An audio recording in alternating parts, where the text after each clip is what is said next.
Well,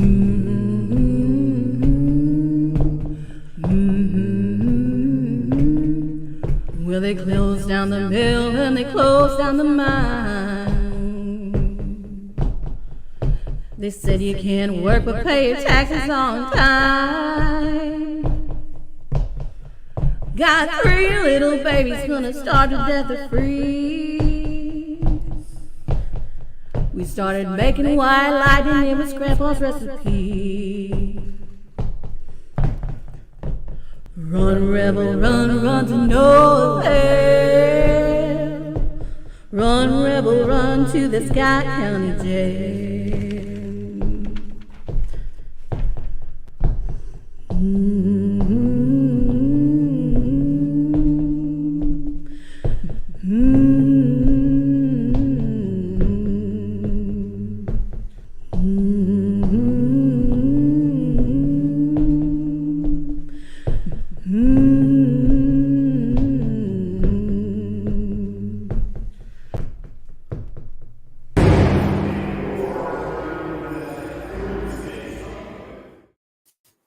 Hey everyone, happy Thursday night. Happy first part of April. Yeah, absolutely. Came very fast, very fast. Yeah, absolutely. And but we're really excited to be here, and we want to thank everyone that tuned in last week to our live investigation.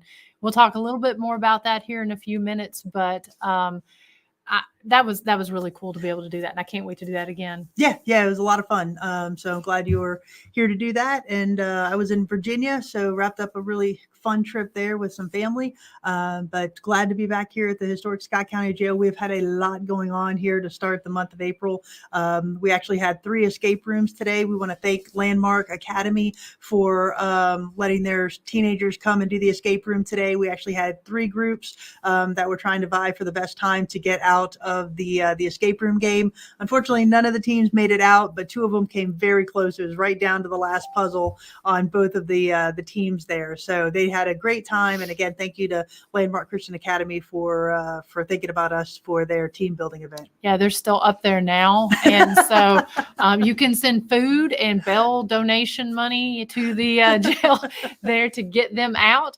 But no, it was really cool to have them. If any school or business is interested in a team building opportunity, the escape rooms is a great way to do it. And you can do that with 4 of your friends, and you get to actually escape from a real jail cell. We actually had a couple last week that came in, spent their birthdays here. We do offer these escape rooms here during the day as well. It used to be just an evening thing, but every day, Thursday through Monday, I think starting around 1 o'clock up until 7 p.m. at night. You do need to book that in advance, but it is a great opportunity, and we hope you guys will come and try to escape our escape room. Chris did an amazing job putting that together. Well, thank you. Yeah, it's a lot of fun, and I've actually been asked to build another escape room for our friends over in Morgan County, so I'm really excited about that. So a lot going on here, like I said, this first month, the first couple of days here in April. Yeah, and speaking of our friends in Morgan County, we do have Miss Bridget DeFee on here Bridget. from Sunbright. Our thoughts and prayers to the folks in the Sunbright, Mill Creek, Morgan County community. They were hit by a devastating tornado, an EF1, on Wednesday. Was it Wednesday or Tuesday? It was Tuesday. It was Tuesday. Yeah. Long week. Yeah. But they were hit Tuesday. It did come over us here in Scott County. A lot of folks have reached out to us here on the Scott County page, on our personal pages, and we really, truly appreciate the thoughts and prayers from everyone, but definitely remember that. And I think FEMA is coming tomorrow. Yeah, I think FEMA is coming tomorrow. Karen Melton, who's the mayor of Sunbright, she's done a phenomenal job. Everybody there, it's a small community, but it's a community that everybody loves their neighbor. They have all come together. As Miranda said, a lot of buildings were pretty much demolished by that tornado. So do keep those people and all of the relief efforts in your thoughts and prayers. Yeah, and we'll probably, I know they're looking for help and stuff. So as soon as we get more information on that, we'll post that on the page if anyone wants to help out that little community it's about 15 miles from us here. So, so a lot going on.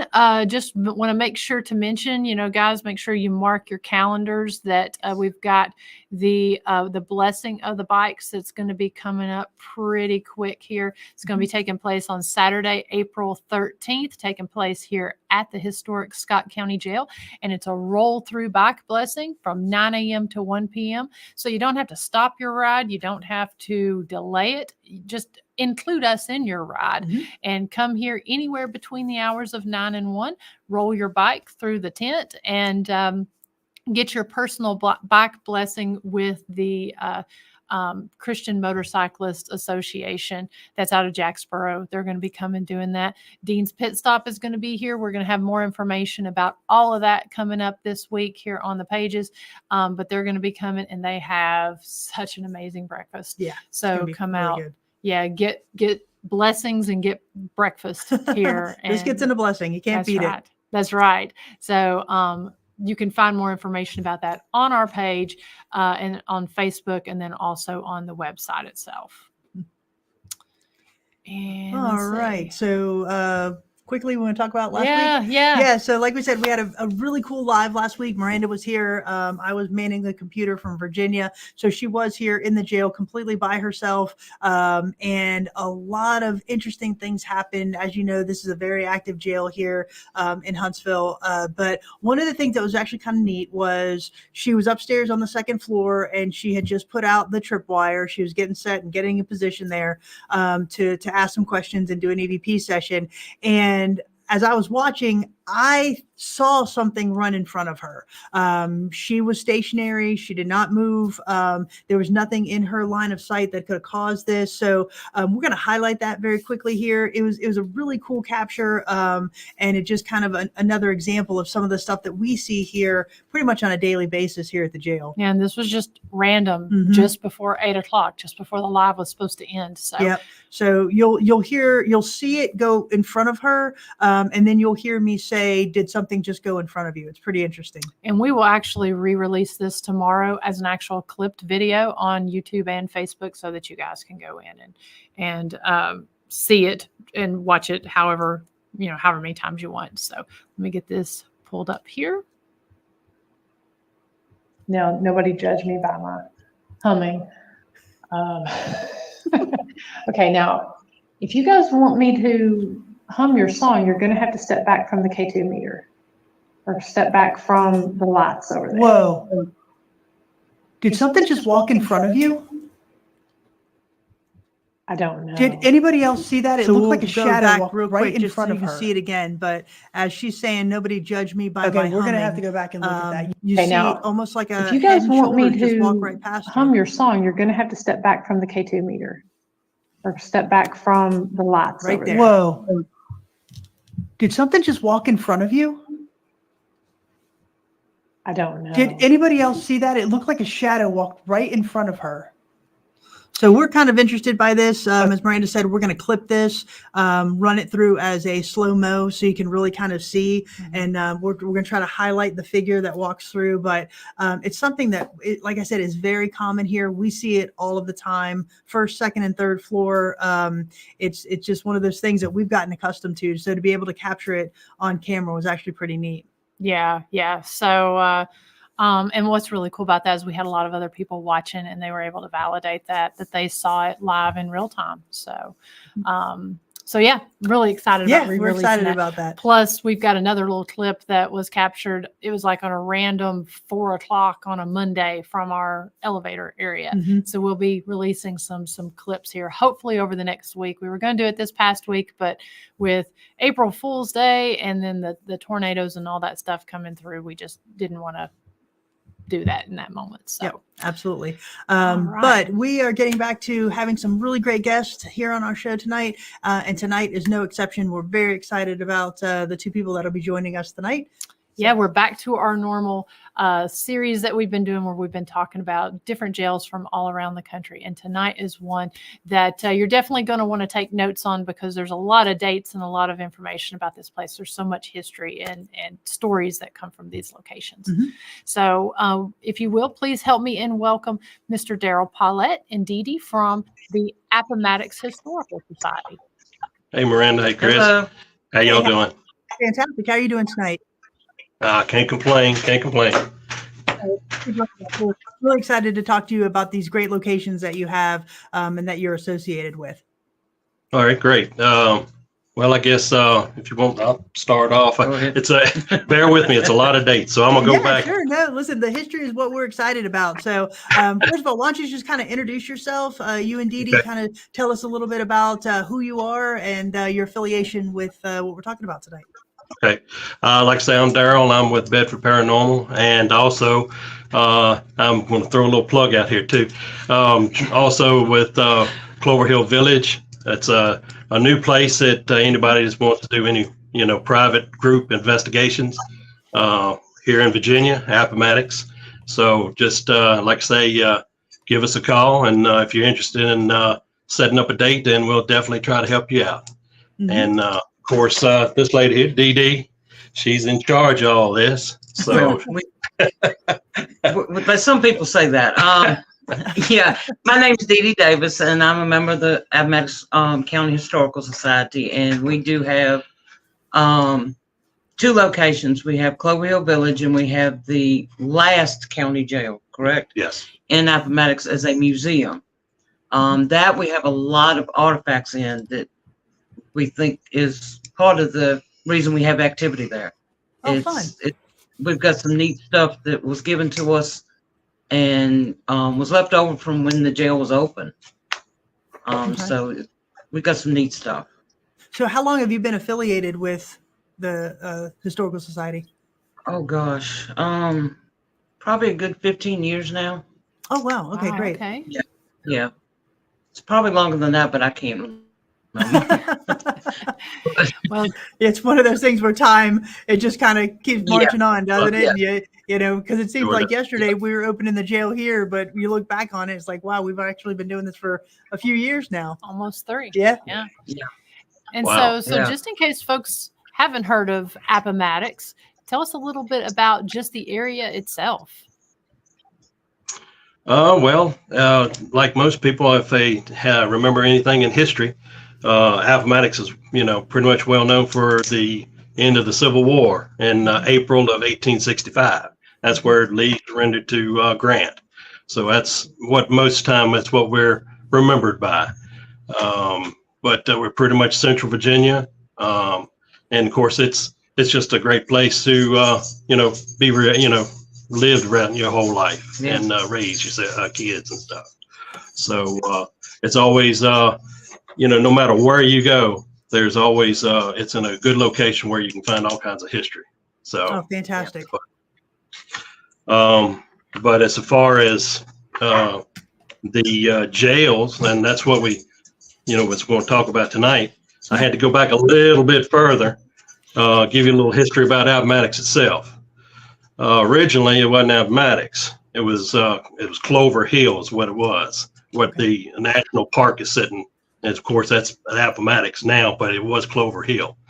And of course, back in 1845, it actually was named Appomattox because it kind of oversees the Appomattox River, which Appomattox River was named after the Native American, some American Indians. The Appomattox is what they were called.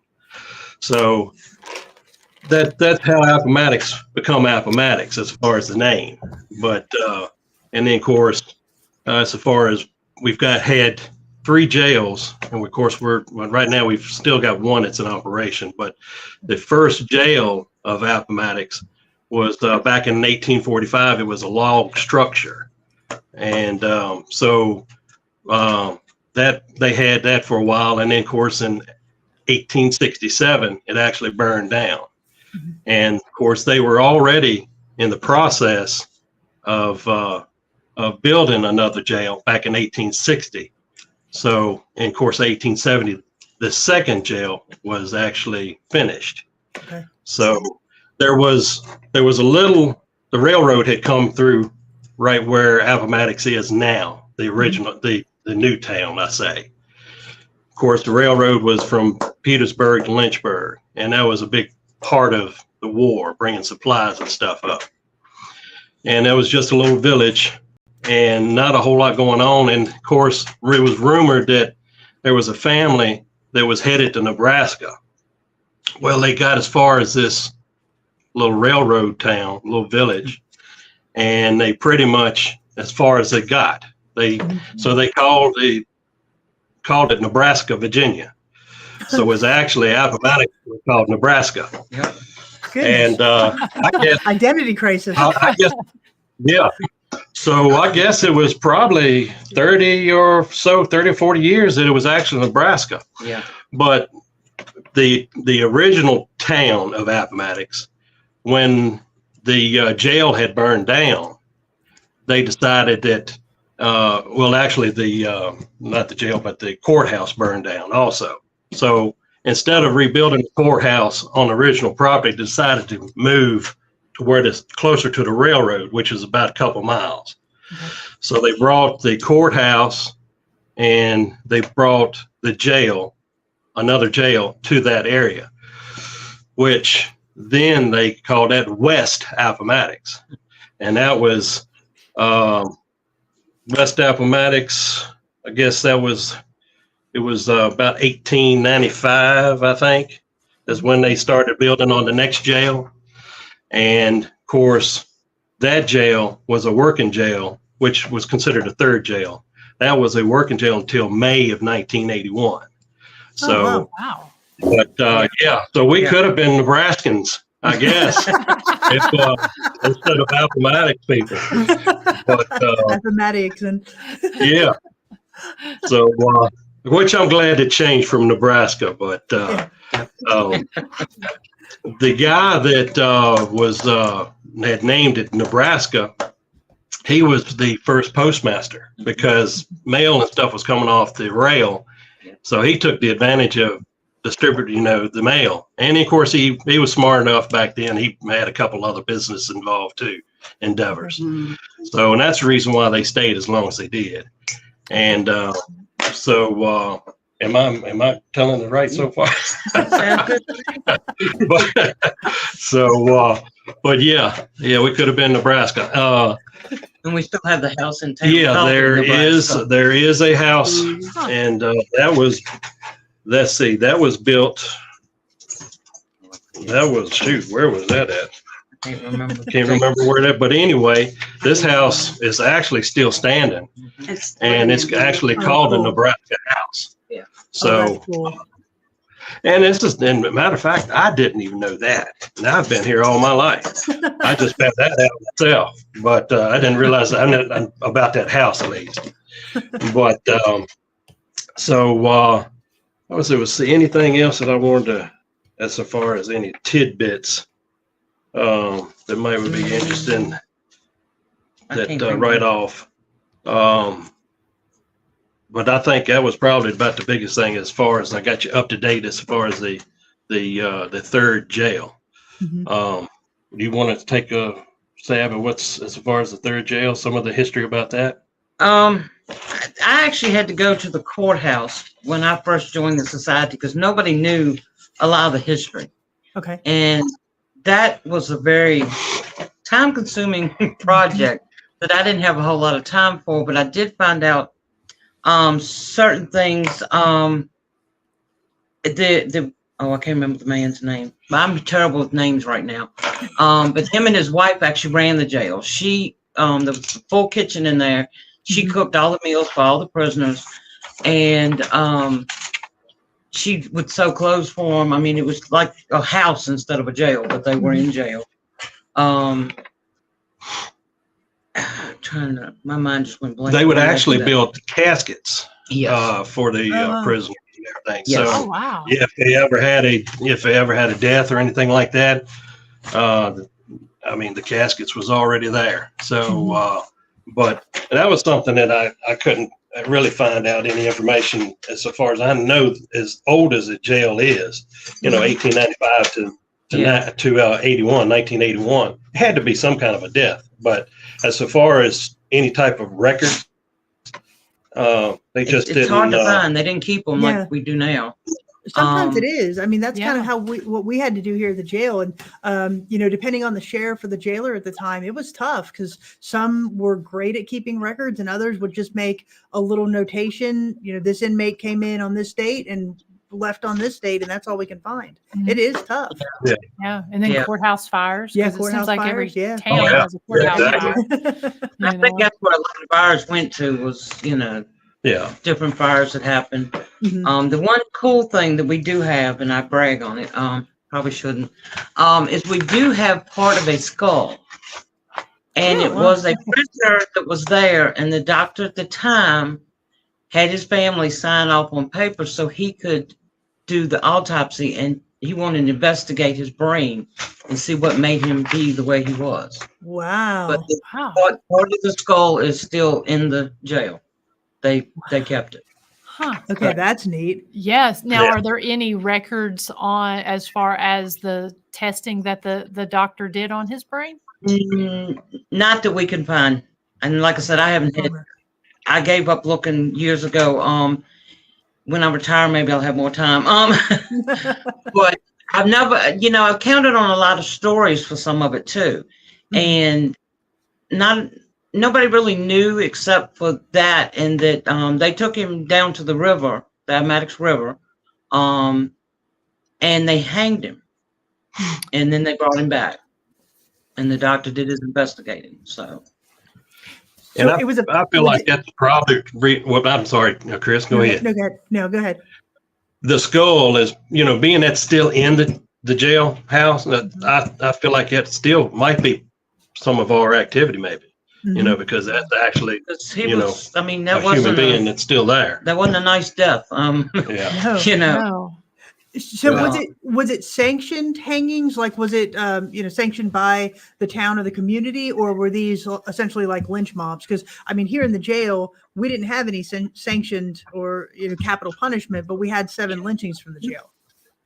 I don't really know if it'd be sanctioned to it. I think it was probably more so the lynch mob type, Mob don't you? justice. Okay. Yeah, mob Probably. justice. Yeah, I mean, I don't know the complete story behind it, like I said, but Mhm.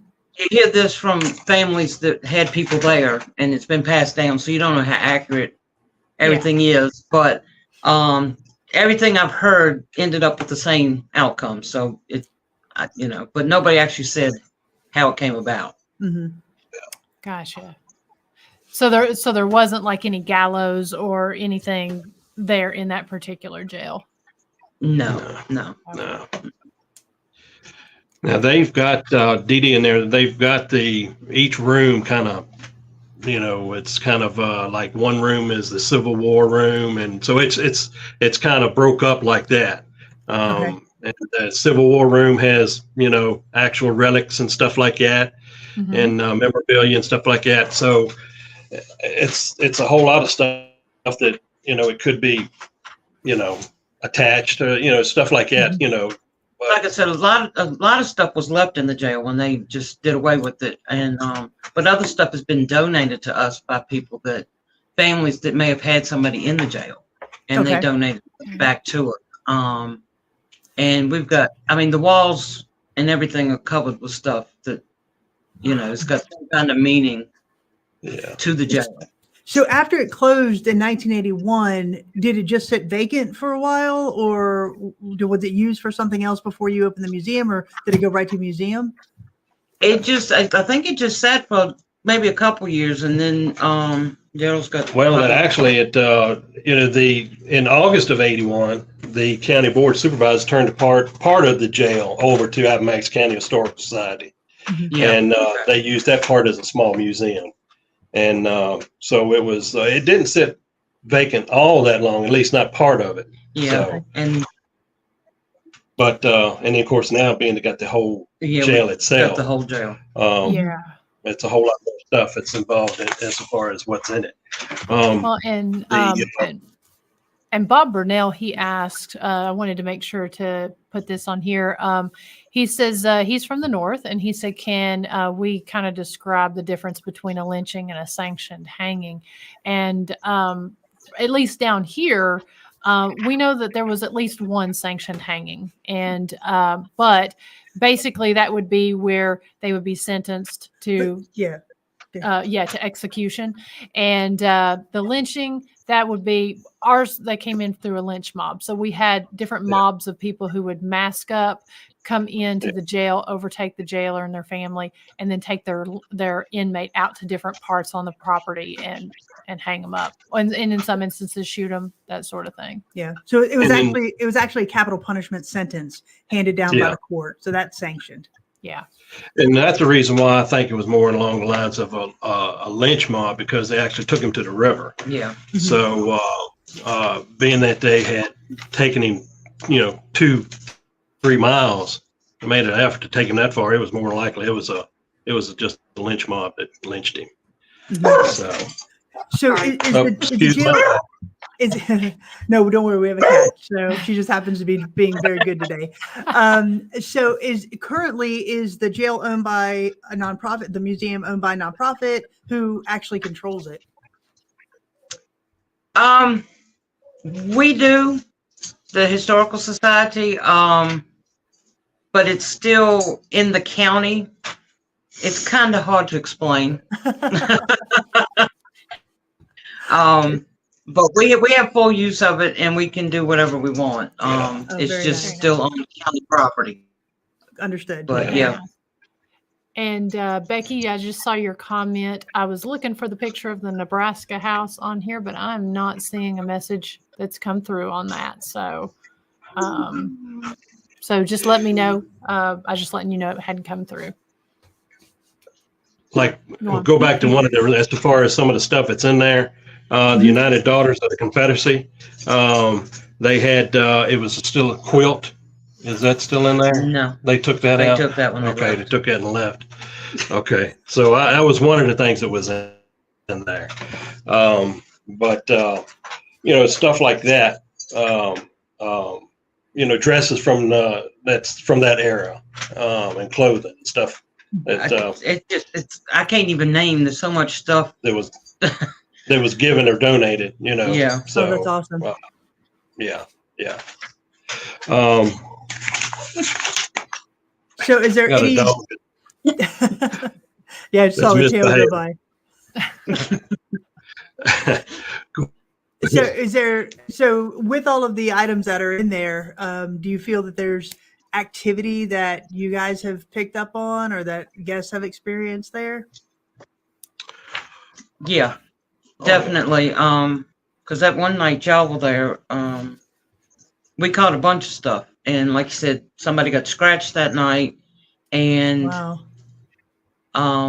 just a lot of, you can hear stuff that you're not real sure of. But you have to, it's in town, so you have to kind of be careful what you're hearing and what you're not hearing. Yeah. I did, the last time I guess I investigated there, I did see it was like a shadow figure down in the kitchen area.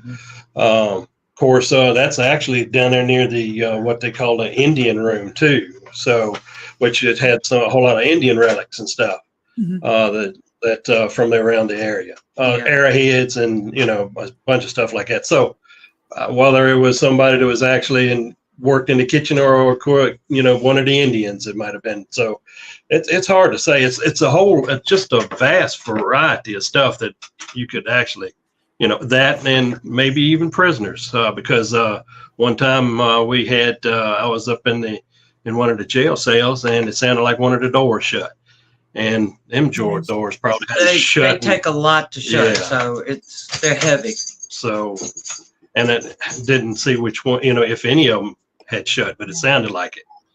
So, and we do have the doctor's office. I saw that was next. That has one of our more prominent doctors, Dr. Christian, and it's got a lot of the tools he used. And one of them looks like he would have used it on a battlefield. It was the things you would use, the little saw to cut off something and that kind of thing. And we know they were used, and the family donated it back to us. Wow. So that kind of thing is in there. A lot of stuff from his office is in there. So yeah, it's a neat room. I love it. Yeah. It's a little school room. And of course, also, a little nursery. So because the ones that actually ran the jail, they actually, you know, they stayed there too. Mm-hmm. So they had to have all this. But it's a small area, but they packed a whole lot in this little small area.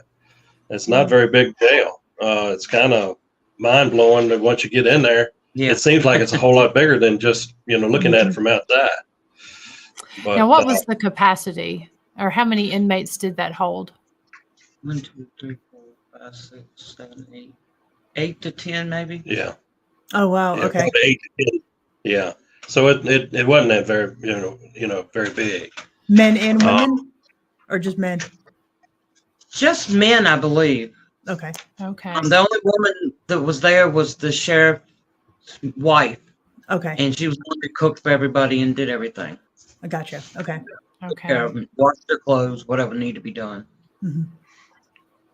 So yeah. But It's a great looking building. Yeah. oh yeah, and especially for something that was 1895, you know. Uh-huh. Yeah, they did pretty well. But and it of course it served its purpose. And then of course the fourth jail is actually behind this. So it didn't go very far. I guess they didn't have to take the paperwork, but just kind of just roll it out the door. So when was the fourth jail? When was the fourth jail built? That was it was May. It was 81 when they finished or had left there. Yeah. So it had to have been in 81 or 82. So it's been no. This one here is the second jail. That's over at the National Park. Gotcha. That was actually the second jail, and then there was one before that. I'm saying it was a log structure that had burned down. So I know it's confusing. It's confusing for me.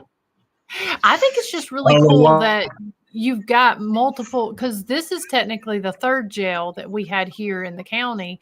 And to explain that to people, you know, because we would love to have pictures of what the first and the second look like, but you guys actually have the buildings of at least two of them, which is, or do you have three?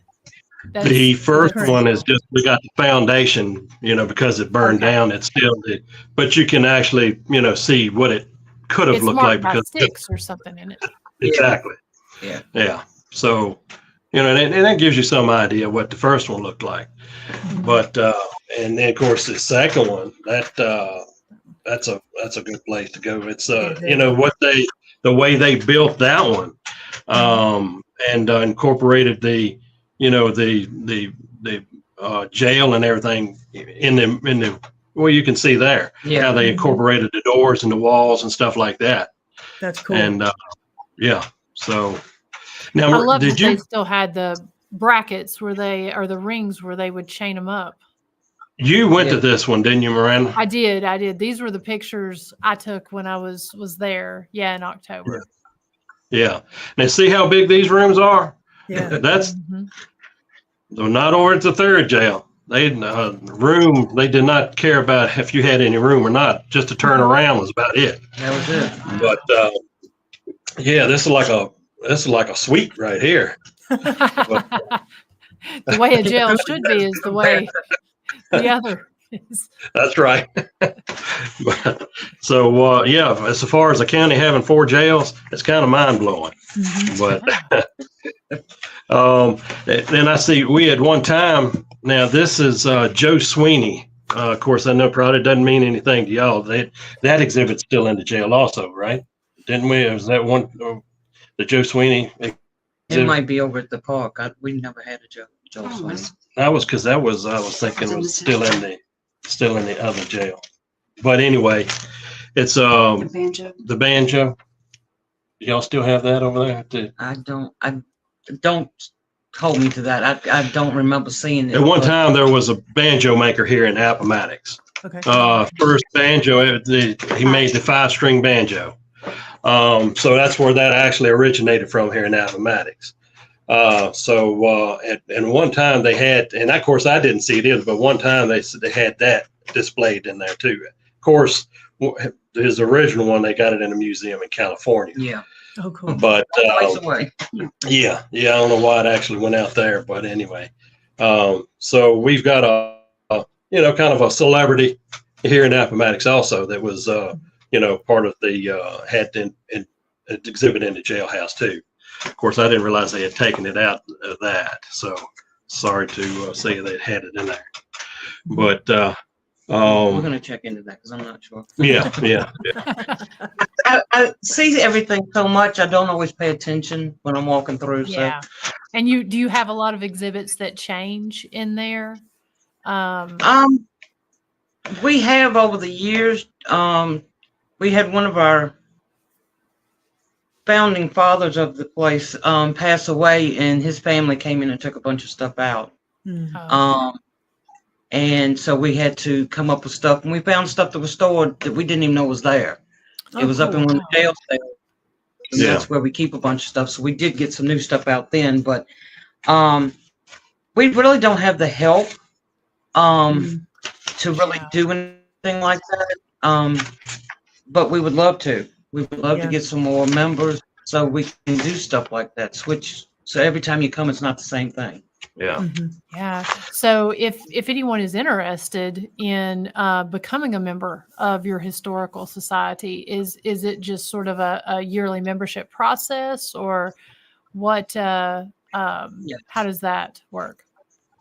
Yeah, it's just a yearly membership, and right now we are not charging to become a member. We felt like a lot of people complaining that they had to pay, so we just kind of did away with it. But if we start getting a bunch of people, we might have to change that just so we can have money coming in. Just right now, I mean, it's hard. It's hard. Yeah. But So at the jail, we do pay. Go ahead. We do have somebody that is there on the weekends, and we pay them to be there to take tours through the jail. So Okay. So now you're not very far. We spoke briefly about Clover Hill Village. So that's part of what you guys are doing too, correct? Yes. Correct. Yes. Okay. So you want to kind of talk about that just a little bit? Well, Clover Hill, it's what they did. They had bought a piece of property, and they brought in buildings that was in the surrounding counties. That was pretty much just basically just running down into the ground. So instead of letting them just fall apart and run down, they brought them in this location and just made a living history type location. And they range into the 1800s also. Yes. I think it's like how many exactly buildings? 6, 7. Seven buildings altogether. Okay. And but the church privy. yeah, the church privy. Of course, if you don't know what a privy is, we've got one of them also. But the schoolhouse, got a blacksmith, got the that's what they call the poorhouse, and got the Grady Farm Log Cabin, and it's a couple others. But but as far as that's a real nice place to visit. That's nice. Yeah.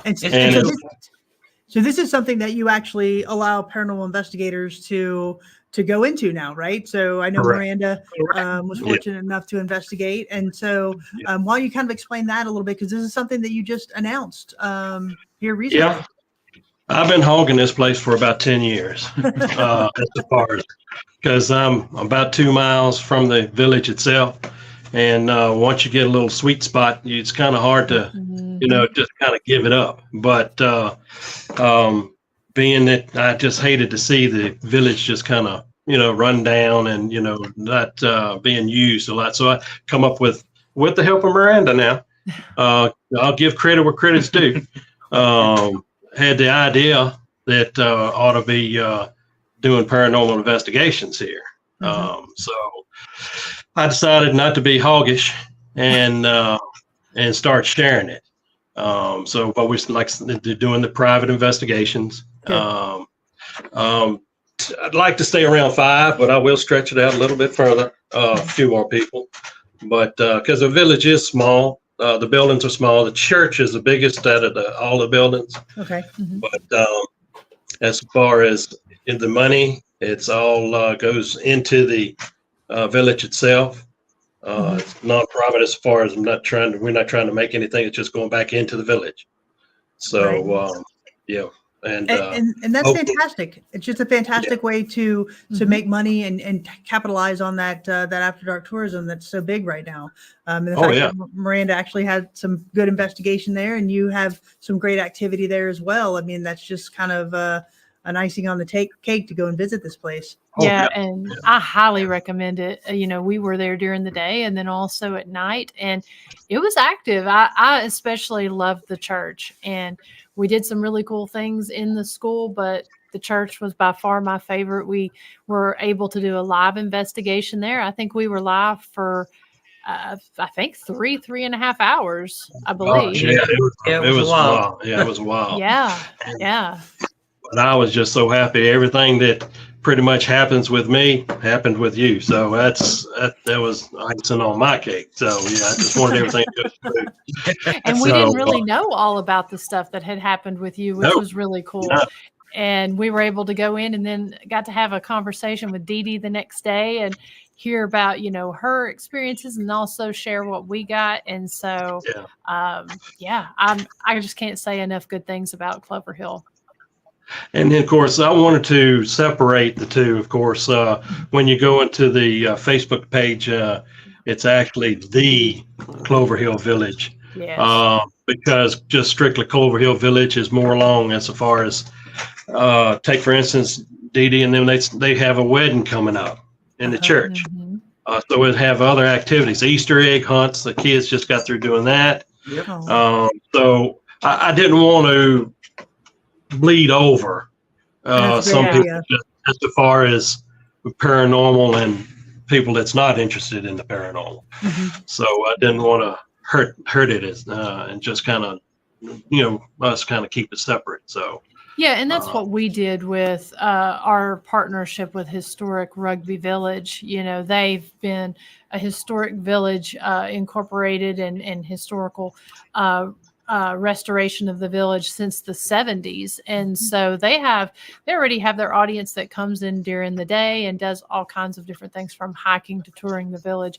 And we strictly do their after dark stuff. So we labeled that division of our company Historic Rugby After Dark, just to keep it separate, from that. But still linking the two together. If people go and want to do something after dark, they can do it through the website there. Exactly. Yeah. And I think it's probably the best way to do it. Being that we're kind of, I guess, in the, what you call the Bible Belt. So, no one knows that more than us. Yeah. So, I know what I'm talking about. So what you come up with, but so you try to not stir up too much dust. But exactly. So we do have a question.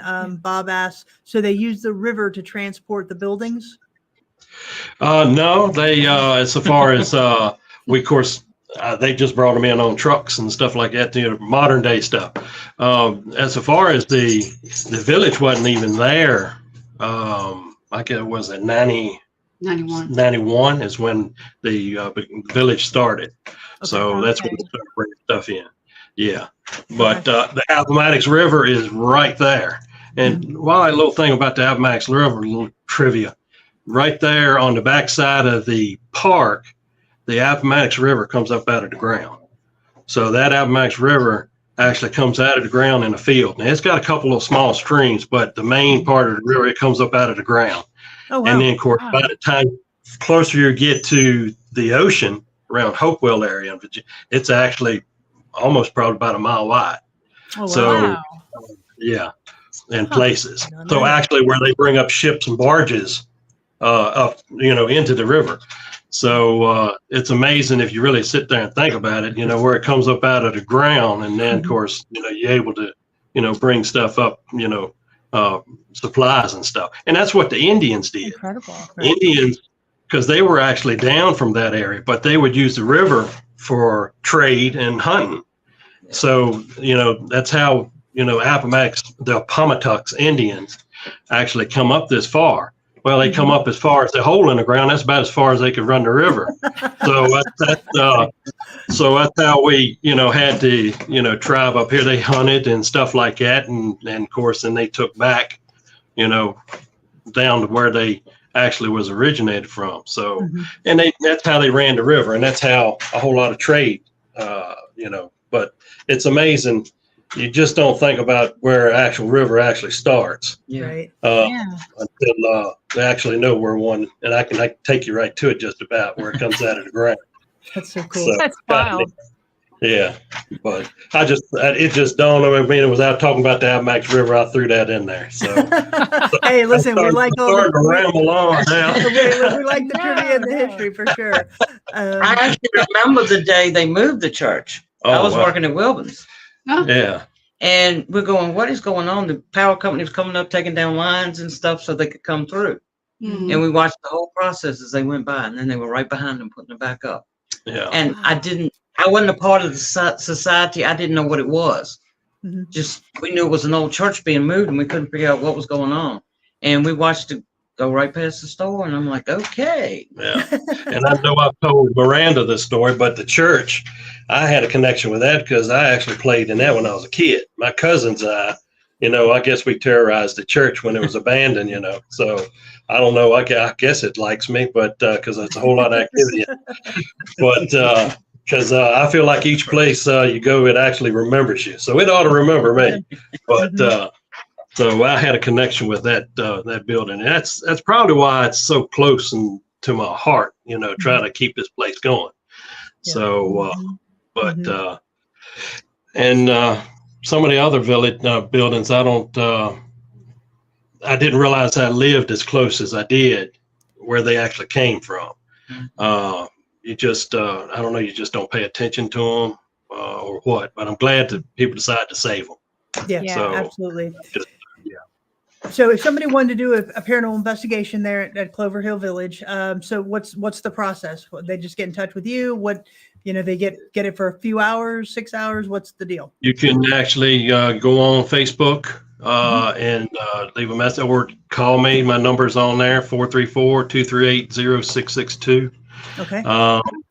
It's what I'm doing. It's going to be, it's like from 5 to 1.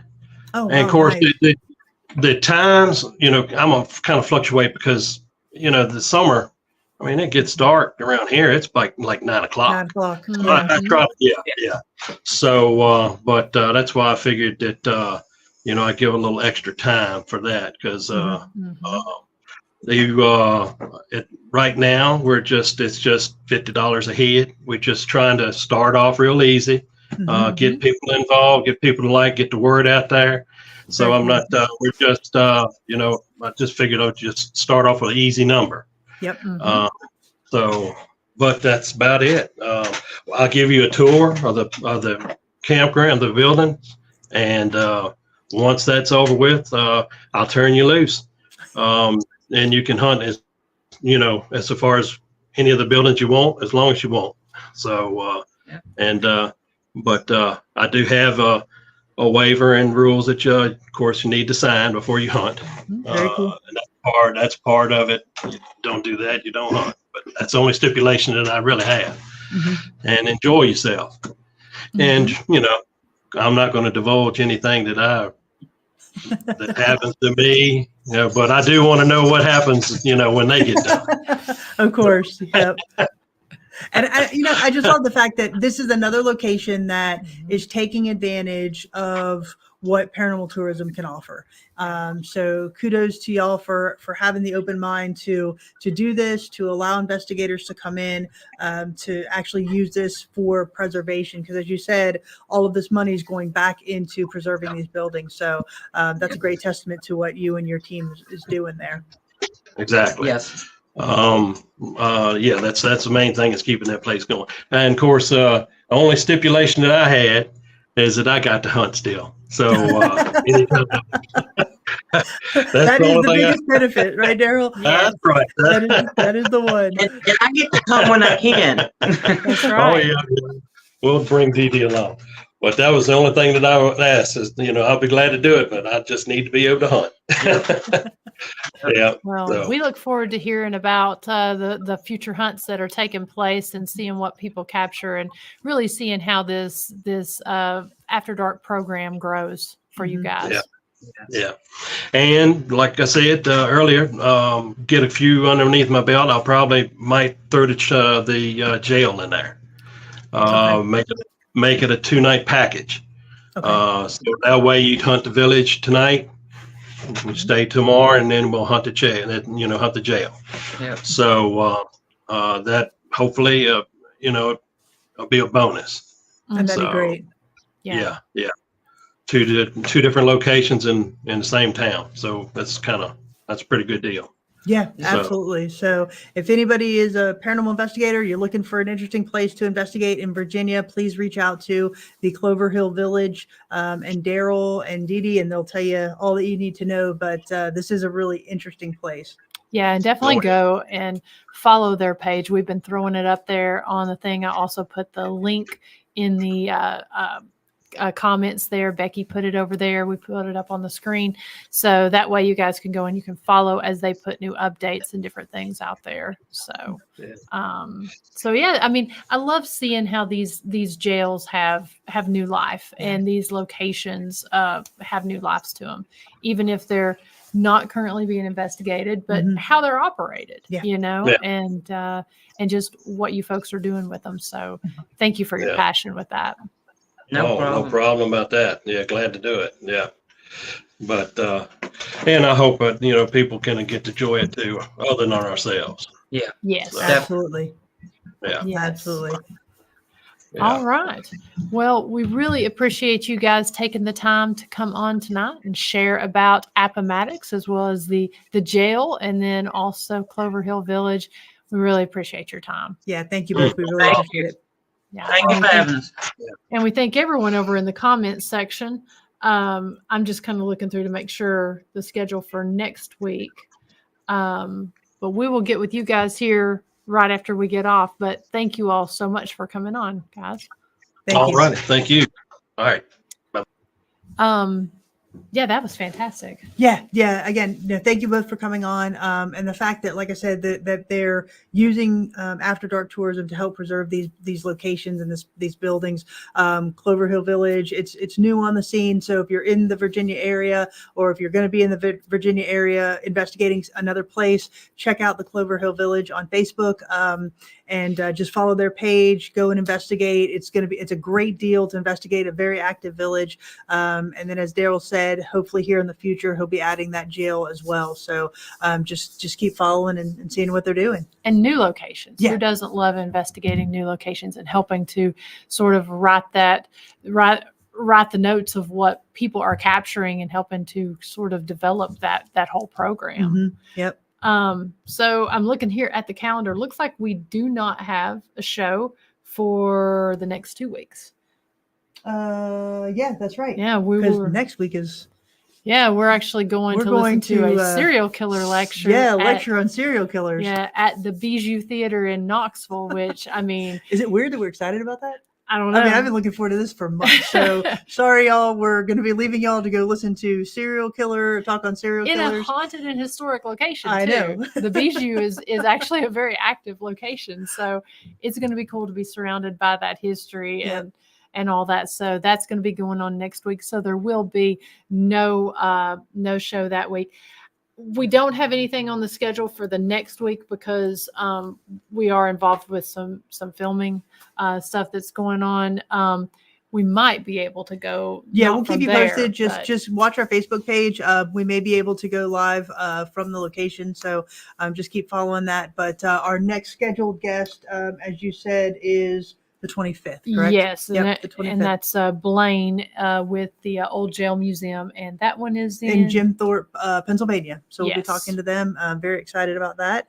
But listen, thank you all for joining us tonight, for just hanging with us, for all of your support. As we said at the top of the hour, please remember the Blessing of the Bikes is April 13th. If you're in the Huntsville area, even if you don't ride a motorcycle, come and hang out, get some great breakfast from Dean's Pit Stop. They will be serving breakfast from 9 to 1. But if you do ride a motorcycle and you're in the area, please stop by, get your bike blessed, grab some breakfast, tour the jail, because we'd love to hang out and fellowship with you that day. Yeah. And keep an eye on our website, historyhighwayshaunts.com. When you go there, you can visit the jail, or you can you can visit Historic Rugby After Dark. There's links to both of those pages on our main site, historyhighwayshaunts.com, or you can go to historicscottcojail.com, find everything that's going on, listen to past podcasts, book your tours that's coming up, events that are coming up. You can find out more information. And then, of course, Historic Rugby After Dark on Facebook. We do have tours this weekend. Do want to make sure to mention that. We've got tours all weekend long. I think both locations, or both of the tours at Rugby, the main village as well as the cemetery tour. You can find all of those on the websites that we put up there. And we also have flashlight tours here at the jail. And those are on Friday, Saturday, and Sunday nights. So lots going on. If you're in the area, would love to see you. But again, thank you all for hanging with us tonight, for all of your questions, for all of your comments. And Darrell and Dee Dee, again, thank you so much for joining us. And go check out the Clover Hill Village. Yeah, and if you're looking for something else to watch tonight, I will be live at 9 p.m. Eastern Time on the Ghost Biker Explorations Facebook page and YouTube channel. And I will be having actually part of Darrell's group on my page. I'm going to be having Ronnie Anderson and Angie Dameron from Bedford Paranormal, and we're going to be talking about all things paranormal there on the Ghost Biker Garage, and that's at 9 p.m. Eastern. So hope you guys will follow me over there. So, all right. Good night, everybody. Thank you so much. Good night, everyone.